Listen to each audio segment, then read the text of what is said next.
So I've come to Manchester after the terrorist attack last night, and I've started to scratch beneath the surface to find out what problems there are in this city.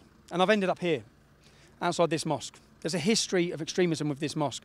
Now, where I'm standing now, within a stone's throw, a 2-mile radius of where I'm standing now, there's been 16 men who have died or been imprisoned for fighting for ISIS. 16, just in a 2-mile radius of this part of the city, not the whole city, just this city. One city across the UK.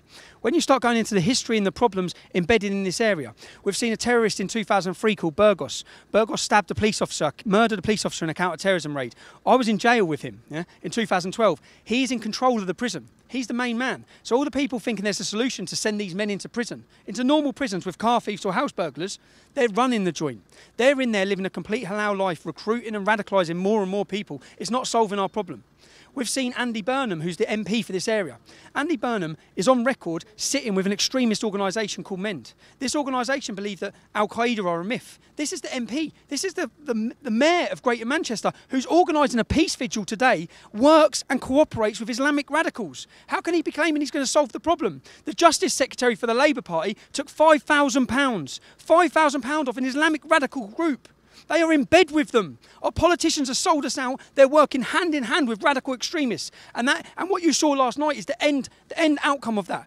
Years and years and years of radicalisation extremism that our politicians have allowed to happen, that continues to happen. And the outcome now is our children are being killed. They're being killed. If they're not being raped and destroyed in Rochdale, Rotherham, they're being butchered and maimed in city centres, outside concert halls.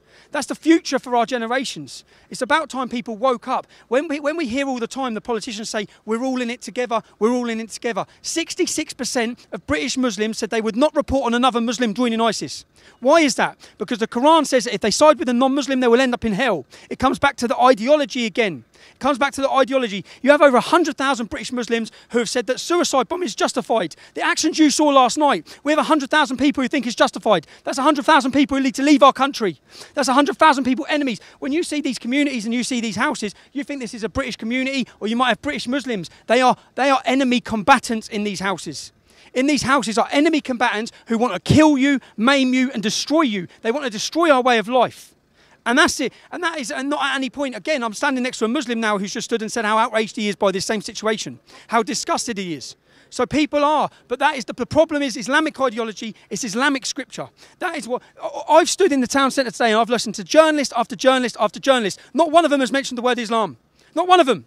The justification and the reason that why this attack has happened, not one of them will even mention why it's happened.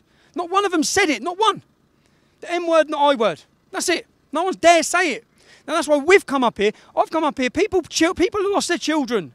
Okay? I haven't come up here. People say, oh, you enjoy it. You're there to push your agenda. My agenda is to stop what happened last night. My agenda is to stop the hate.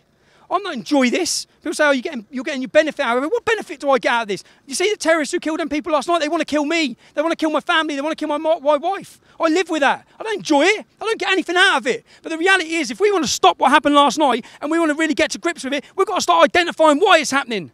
And it's happening because the Quran, in over 100 verses, incites murder and war against us. That's the reality. That's the truth. These are facts.